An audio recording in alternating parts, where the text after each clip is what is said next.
Hey guys, welcome back on the channel. मैं हूं आपका दोस्त, आपका host your buddy sugar daddy.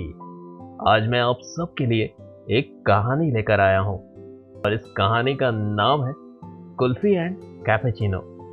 तो हेडफोन लगाइए और एंजॉय कीजिए ये कहानी।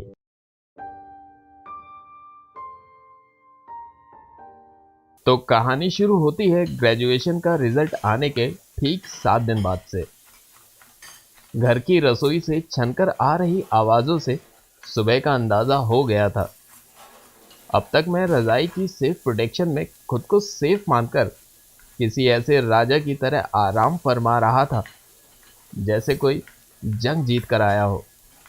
पर हर बार मेरी ये सेफ प्रोटेक्शन कोई ना कोई तोड़ देता था। आज भी सुबह मम्मी ने मुझे बहुत बुरी तरह से उठाया।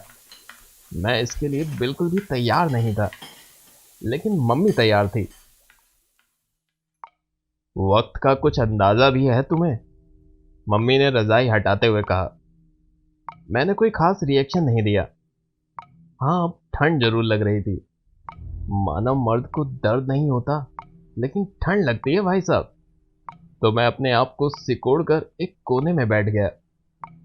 जरा घड़ी की ओर देख, 8 बज गए। ये मम्मी का दूसरा अटैक था। मैं समझ गया था कि अभी 7:30 ही बजे होंगे। मम्मी रोज सुबह राइट टाइम से आधा घंटा बढ़ाकर ही बताती थी।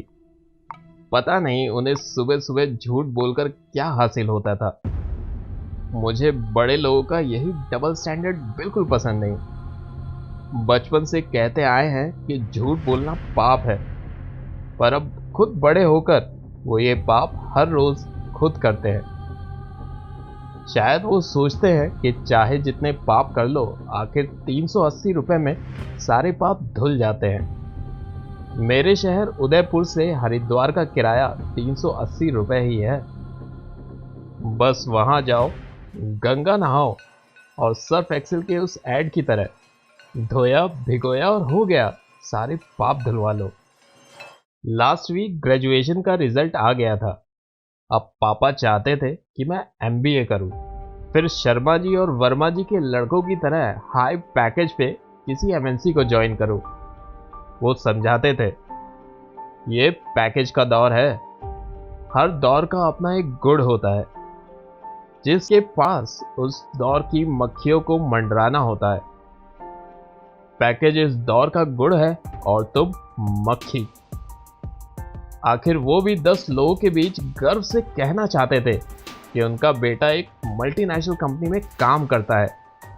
और जब मैं कंपनी के खर्चे पर प्लेन से आऊं, तो मोहल्ले भर में टिकट दिखाकर वो बता सके कि मेरा बेटा प्लेन से आया है।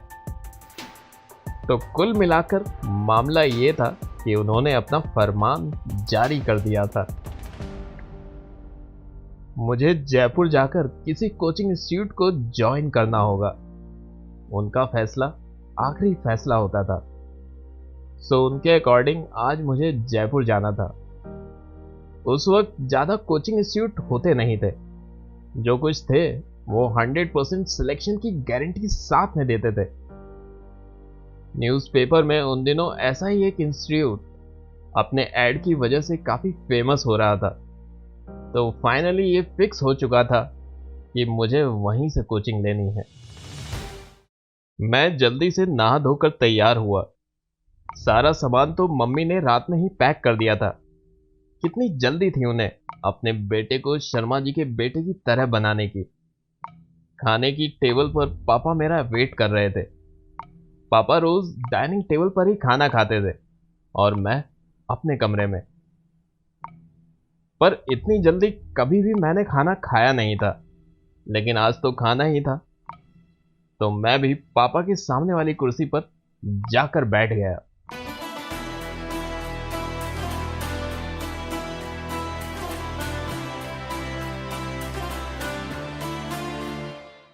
सारी पैकिंग हो गई? पापा का यह आज का पहला क्वेश्चन था, जो नॉर्मली थोड़ा सा इजी था। वरना पापा के सवाल कौन बनेगा करोड़पति के सवालों से कम नहीं होते थे भाई साहब। हाँ, हो गई। मैंने बस इतना ही कहा। मैं थाली को गौर से देखे जा रहा था। थाली में रखी रोटी मेरा मुंह चिढ़ा रही थी। उस कंडीशन का अगर कोई डिस्क्रिप्शन करता तो ऐसे करता कि मैं रोटी को ऐसे घूर रहा था मानो उसे खा ही जाऊंगा। हालांकि ये गलत होता क्योंकि मुझे भूख नहीं थी। आज कहाँ रुकोगे? पापा का नेक्स्ट क्वेश्चन। मेरे पास ना तो कोई लाइफ लाइन थी और ना ही कोई ऑप्शन। मैंने रोटी से ध्यान हटाया। देखता हूं, मैंने अभी तय नहीं किया और क्या कहता। सच में इस बारे में मैंने कुछ तय किया ही नहीं था। ऐसा करना, आज तुम सोमदेव जी के यहां ही रुक जाना। पापा ने मेरी बात पूरी होने से पहले ही कहा।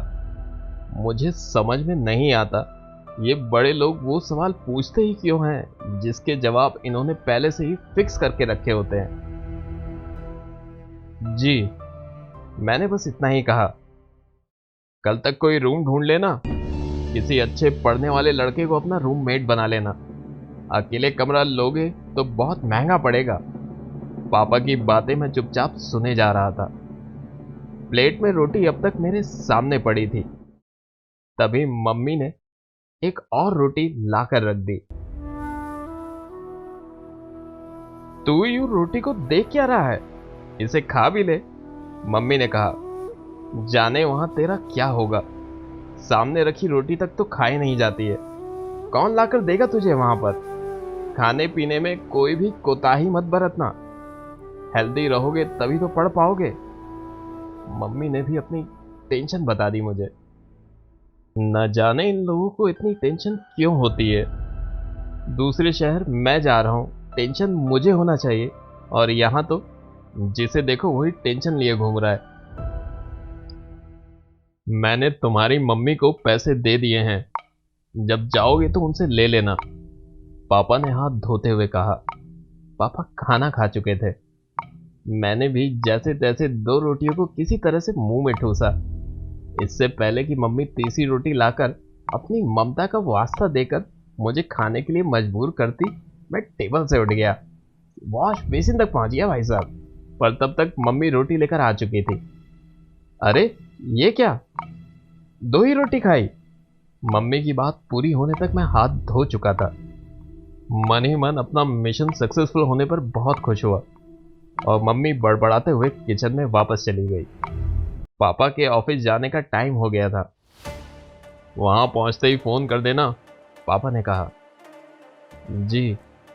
इस बार भी मेरे मुंह से बस इतना ही फूटा। सोमदेव जी का एड्रेस है तुम्हारे पास? पापा ने पूछा। नहीं, मैंने जवाब दिया। पापा के सामने मुंह से हाँ और ना के अलावा मुश्किल से ही कुछ और निकलता था। तो फिर उनके पास कैसे जाओगे? एड्रेस है नहीं, चले नवाब साहब जयपुर। इस बार पापा गुस्सा हो गए। वो तो मैंने पूछ लिया, वरना ऐसे ही निकल जाते। अब ये लापरवाही छोड़ दो। इतना कहकर पापा अपने कमरे में गए और वहां से एक कागज पर एड्रेस लिखकर ले आए। ये लो, पापा ने कागज आगे बढ़ाया। मैंने वो कागज हाथ में पकड़ लिया, एक नजर उस पते पर डाली। पापा की हैंडराइटिंग तो सुभान अल्लाह। एक बार मैंने एक लेटर पर इसी तरह की हैंडराइटिंग में एक बार एड्रेस लिख दिया था, तो पापा ने जो मुझे सुनाई थी, भाई रे भाई, कैसे अक्षर लिखते हो तुम? तुमसे तो तीसरी कक्षा का बच्चा भी अच्छा लिखता होगा। तुम्हारा लिखा कोई पढ़ पाएगा? और न जाने क्या क्या नहीं कहा था पापा ने उस दिन, पर मुझ पर कोई खास असर हुआ नहीं। अगर आज यही सब मैं अपने पापा को कह देता तो? पर क्या करें, जिस तरह से ये एक यूनिवर्सल ट्रूथ है कि सूरज पूरब से निकलता है, उसी तरह से मेरे पापा के लिए भी ये एक ऐसा ही सच है कि बड़े कभी गलत नहीं होते। मैंने पापा के पैर छुए। मन लगाकर पढ़ना, पापा ने इतना कहा और अपना स्कूटर स्टार्ट करके ऑफिस की ओर चले गए। पापा अपने बजाज प्रिया पर ऐसे जा रहे थे मानो मुझे बुलंद भारत की बुलंद तस्वीर के सपने दिखा रहे हो। मैंने घड़ी देखी तो 9 बज चुके थे। मेरे जाने का भी टाइम हो ही रहा था। तो जाने से पहले मैंने सोचा क्यों ना अपना बैग एक बार चेक कर लूं। हालांकि ऐसा नहीं था कि मुझे मम्मी पर यकीन नहीं था, लेकिन फिर भी तसल्ली के लिए एक बार बैग देखना चाहता था मैं। जैसे ही मैंने बैग खोला, ऊपर 5 जोड़ी नई अंडरवियर और बनियान रखी हुई थी। 2 जोड़ी पुरानी थी। 4 जोड़ी सॉक्स साइड के खाने में रखे हुए थे। मुझे समझ में नहीं आया कि मैं इतने जोड़ी अंडरगारमेंट का करूंगा क्या। कहीं पापा मम्मी ये तो नहीं सोच रहे कि वहां जाकर मैं सिर्फ और सिर्फ यही पहनने वाला हूं, या फिर जयपुर में अंडरगारमेंट मिलते ही नहीं है जो मैं साल भर का स्टॉक यहीं से लेकर जा रहा हूं। या फिर ये भी हो सकता है कि ये मुझे सुपरमैन बनाना चाहते हो, तो पैंट के ऊपर हर रोज यही अंडरवियर पहनूं। सचमुच माँ बाप को समझना बहुत मुश्किल है, और उससे भी ज्यादा मुश्किल है उनको कोई बात समझाना। मम्मी मेरी ब्लैक जीन्स कहाँ है? अपनी फेवरेट जीन्स को बैग में ना पाकर मैं चिल्ला पड़ा। बेटा वो तो फटी हुई थी जगह जगह से, तो मैंने तो उसका पोछा बना लिया। अरे मम्मा फटी हुई नहीं थी, वो फैशन है आजकल का। भला फटे कपड़े पहनने का भी कोई फैशन होता है? मम्मी किचन में खड़े खड़े ही बुदबुदा रही थी, और इस तरह मम्मी ने सफाई दी कि सफाई की खातिर मेरी पसंदीदा जीन्स अब पोछा बन चुकी थी। मैंने कहा था ना, माँ बाप को समझाना मुश्किल होता है। वो कभी भी हमारी बात सुनना ही नहीं चाहते, और सुन भी लें तो समझना नहीं चाहते। पापा मम्मी को जो पैसे देकर गए थे, मम्मी ने लाकर वो मुझे दे दिए। मैं जब सारे पैसे एक जेब में डालने लगा तो मम्मी ने फिर से टोक दिया। अरे सारे पैसे एक ही पॉकेट में मत रख, आधे पॉकेट में रख और आधे बैग में रख दे। अगर चोरी हो गए तो कम से कम आधे तो बचेंगे। मैंने मम्मी की ओर ऐसे देखा जिसे हम लोग आमतौर पर घूरना कहते हैं, पर अभी मम्मी के सेफ्टी मेजर्स पूरे कहाँ हुए थे। बेटा तू एक काम कर, तू रुपयों को एक जेब में मत रख, आधे आगे वाली जेब में रख और आधे पीछे वाली में। अगर एक जेब कट भी जाए तो कम से कम दूसरी जेब में पैसे तो बचेंगे। मुझे माँ के इन सेफ्टी मेजर्स पे बहुत ही हैरानी हुई। माँ को अगर देश का रक्षा मंत्री बना दें तो वो देश में हो रही आतंकवादी गतिविधियों पर लगाम लगा सकती थी, या फिर रॉ का चीफ बना देना चाहिए था। अगर ऐसा होता तो आईएसआई को नेस्तु नाबूद कर देती। फिलहाल मेरी माँ का ये टैलेंट मेरे पैसों को जयपुर तक पहुंचाने में मेरी मदद कर रहा था। मैं अभी मम्मी के सेफ्टी मेजर्स फॉलो कर ही रहा था कि मम्मी अंदर से कुछ और पैसे लेकर आ गई। बेटा ले, ये भी रख ले। मम्मी ने मेरी ओर पैसे बढ़ाते हुए कहा। नहीं मम्मी, मुझे और नहीं चाहिए, मैंने जवाब दिया। रख ले, खाने पीने के काम आएंगे, ये अलग है, तेरे पापा को नहीं पता। कहते हुए मम्मी ने जबरदस्ती वो पैसे मेरे हाथ में थमा दिए। मैंने कहा था ना, माँ बाप को समझना सच में मुश्किल है। मेरे जाने का टाइम हो गया था। माँ की भीगी हुई आंखों को देखकर मैंने अंदाजा लगा लिया। उस वक्त मेरे पास कहने के लिए कुछ भी नहीं था। मैंने माँ के पैर छुए। माँ ने सिर पर हाथ फेरा, कुछ 100 हिदायतें और ढेर सारा प्यार फिर से दे डाला, जैसे जाते ही फोन कर देना, खाने पीने का ख्याल रखना, वगैरह वगैरह। मम्मी ने फिर गुड़ खिलाया। पैर छूकर अपना बैग लेकर मैं बस स्टैंड की तरफ चल दिया। मेरी माँ तब तक दरवाजे पर खड़ी रही जब तक मैं दिखना बंद नहीं हो गया। बस में बैठने के कुछ ही देर बाद मेरी आंख लग गई थी। घर से दूर तो जा रहा था, लेकिन घर को बिल्कुल भी मिस नहीं कर रहा था। उल्टा एक अच्छी सी फीलिंग आ रही थी। अब ना पापा के कोई सवाल और ना मम्मी का खाने के लिए कोई बवाल। अब तो मैं एकदम आजाद परिंदा था।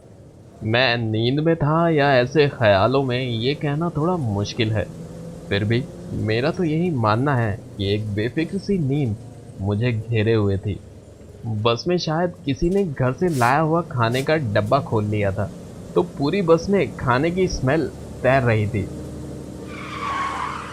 तभी बस के ब्रेक लगने पर मेरी आंख खुली। पता नहीं कौन सा शहर था। वैसे भी ये जानने में मेरा कोई इंटरेस्ट नहीं था, सो वापस अपनी आंखें बंद कर ली।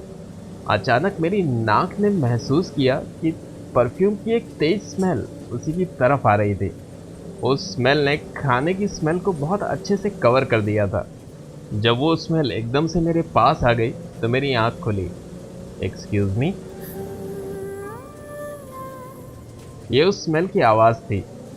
मेरा मतलब वो एक लड़की थी, शायद मेरे पास वाली खाली सीट पर बैठना चाहती थी। मैंने अपनी टांगे सिकोड़कर उसे जाने का रास्ता दे दिया। वो खिड़की के पास वाली सीट पर जाकर बैठ गई। आने जाने के रास्ते में ही उसने अपना एक बड़ा सा बैग रख दिया था। ये बिल्कुल वैसा ही था जैसे बरसात के दिनों में कोई चट्टान फिसल कर रोड पर आ जाती है और पूरा रास्ता जाम हो जाता है। कंडक्टर ने उस बैग को देखा तो तेजी से मेरी तरफ आया और आकर बोला, इस बैग को उठाकर रख दो। लड़की ने मेरी तरफ देखा, मानो उसकी आंखों में कोई रिक्वेस्ट सी थी। मैं तुरंत समझ गया, वैसे भी ऐसे मामलों में देर नहीं करनी चाहिए।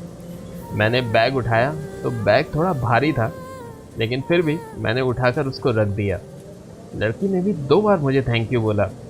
मैं मन ही मन सोचने लगा, काश ये बैग थोड़ा और भारी होता तो हो सकता था ये लड़की पूरे रास्ते मुझे thank you thank you thank you thank you ही कहते जाती। पर आप जैसा सोचो वैसा होता कहाँ है। वो तो अभी भी खिड़की से बाहर की ओर ही देख रही थी। उसके नैन नक्श तीखे थे, चेहरे पर कुछ पिंपल के निशान थे, पर वो मुझे उसे सुंदर कहने से रोक नहीं सकते थे। बालों का कलर ब्लैक था या ब्राउन, ये मेरे लिए कहना थोड़ा सा मुश्किल है, पर जैसा भी था उसके फेस को सूट कर रहा था। मेरा इंटरेस्ट उसके बालों के कलर के बजाय उसे जानने में ज़्यादा था। पर वो तो खिड़की की ओर मुंह किए बैठी थी। काश मैं खिड़की की ओर बैठा होता, तब अगर वो खिड़की की ओर देखती तो मुझे ये गलतफहमी तो हो ही सकती थी कि वो मुझे देख रही है। लोग गलतफहमी के सहारे पूरी उम्र गुजार देते हैं। मैं कम से कम ये रास्ता तो काट ही सकता था। मैं उससे बात करने का रास्ता खोजने में लगा था। तभी वो कंडक्टर दोबारा आया। मेरा टिकट तो वो पहले चेक कर चुका था। अब बारी उस लड़की की थी। लड़की ने अपने बड़े से पर्स से एक छोटा सा पर्स निकाला और उसमें से निकाला एक 100 रुपये का नोट। एक जयपुर का टिकट दे देना। ओह माय गॉड, मेरे मुंह से अचानक निकल पड़ा। थैंक गॉड कि मेरे अलावा उसे किसी और ने सुना नहीं, तो ये जयपुर तक मेरे साथ जाएगी। मैंने ऊपर की तरफ देखा और ऊपर वाले से कहा, भगवान तू है, आज मेरा यकीन तुझ पर और भी गहरा हो गया। अब एक नई प्रॉब्लम आ गई थी।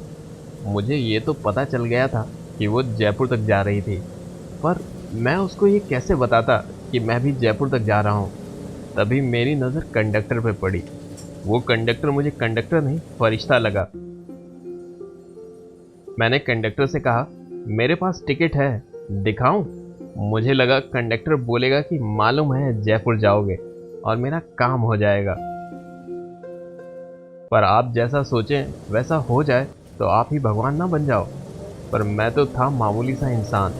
मेरी बात सुनकर कंडक्टर ने हकारत भरी नज़रों से ऐसे देखा मानो मुझसे कह रहा हो, मुझे और भी काम है, खाली पीली दिमाग न सड़ा। मेरा फरिश्ता मेरे सपनों को तोड़कर आगे चल दिया। मेरा आइडिया फेल हो गया। But I know an idea can change your life, I mean my life. So मेरे दिमाग में आइडिया की एक नई फसल आ गई जो मेरी लाइफ को चेंज कर देना चाहती थी। मैंने कंडक्टर से पूछ ही लिया, भाई साहब ये जयपुर कितनी दूर है? मेरा मतलब और कितना टाइम लगेगा? पहली बार जा रहे हो? जब आ जाएगा तब बता देंगे, चिंता ना करो, आगे लेके नहीं जाएंगे। कंडक्टर का इतना कहना था कि आसपास बैठे 1-2 पैसेंजर भी हंसने लगे। मैं झेप गया। कंडक्टर मुस्कुराते हुए आगे चला गया।